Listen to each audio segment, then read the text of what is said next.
Hi, my name's Dick, John Dick, here again to fill your ear hole with my scummy goodness. In this video development blog, we'll talk about climbing and vaulting.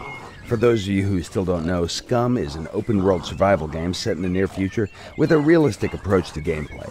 To be honest with you, we never considered mentioning vaulting and climbing as features, but since some other games advertise them as their main feature, we decided to at least explain how they'll work in Scum. Picture yourself as this well-built guy enjoying his run when suddenly you get surrounded by a group of drunks leaving the club early in the morning. Luckily for you, Scum allows you to keep your momentum and move fluidly through the level to avoid accidental pukes. But before we get into the details, we have to go back in time to explain how everything started. God, I love this part. Before we even started working on Scum, we tried many different survival games to experience the best and the worst that they can offer to players. One of them had this particular problem with basic things like doors. In this section, we've recreated a scenario that happened to us in that particular game on more than one occasion. Also, things could get a lot worse if someone was chasing you because these damn doors would stop you or push you aside most of the time, resulting in frustration and sometimes even death. So we decided the doors will have to open in a way to allow player movement to be fluid. This might be a small thing, but in combination with vaulting and climbing, it turned out to be a great feature. In some occasions, the best features in games are those that you don't notice when they happen. The idea is to keep the player concentrating on important stuff and to reduce the amount of frustration when performing repetitive, simple tasks. Now let's talk about vaulting and climbing. Here you have two very old pals, Stan on the left and Oliver on the right.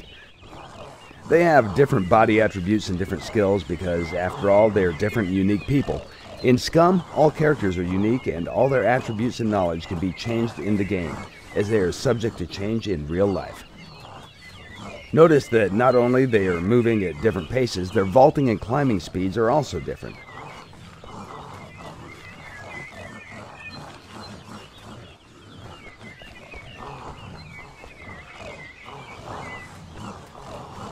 Stan has much better constitution, and his high dexterity makes him much faster than Oliver. He also has a lot more stamina and can run for a longer time. On the other hand, Oliver is a very smart guy and he has a big juicy brain. Having a friend in need is great, but having a slower buddy when zombies are chasing you, that's a lifesaver. In this part, you can see two guys that are physically identical, but they're packed with a different amount of gear. The guy on the left has around 13 kilos of gear distributed over his body, while the guy on the right has been collecting some precious items and has more than 60 kilograms in his inventory. The sheer amount of gear has stopped him from running. He's forced to jog all the time. In life-threatening situations, speed can be essential for survival. It's advisable that you drop all excessive gear if you need to escape quickly. Things that you leave behind might be enough to attract pursuers and stop them from chasing you further. Also, keep in mind that climbing and vaulting with that amount of weight will drain your stamina faster, making you weaker and slower with each step. From all you've seen so far, it's clear that you don't have to go around obstacles like in some survival games, searching for broken fences or doors to go through. We made vaulting and climbing in order to allow players to move continuously through the level, but we also made them in a way that your character's abilities and gear will influence them all the time. It's easy to see that some animations are not perfect, some of them even look funny, but hell, if you want to see more funny stuff, you should see our budget too. However, climbing and vaulting mechanics work really well, and visuals can be easily polished during early access. Just imagine what else can be done if you show us some love. Who knows? Maybe one day we'll have free climbing and parkour in the game also.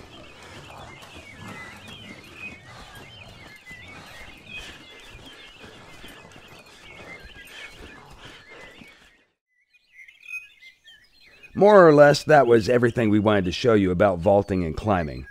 As we've said before, it's nothing special. It's just a feature that'll keep you focused on the gameplay instead of going crazy trying to get through a door. Furthermore, there are a lot of questions about the release date and if there will be a testing phase or not. The game has entered the first closed pre-alpha testing phase. We have a squad of badass U.S. Marines testing the game as we speak.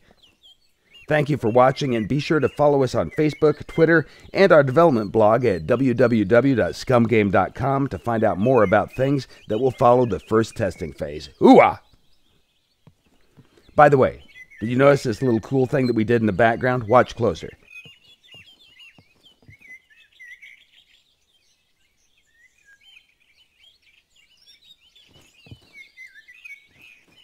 When the player is in third-person perspective and is standing behind an obstacle that obstructs his character's vision, all the things in the background are blurred out. We use depth of field to reduce the advantage of third-person perspective over first-person perspective. The best thing is that it wasn't entirely our idea. It actually came from the Steam community pages, and we thought it would be great to have it in the game. It still has to be tested though, but how cool is that? The game hasn't even been released yet, and we've already implemented some features requested by our community. That's you. Love you guys. You're great. Until next time, dick out for Scum.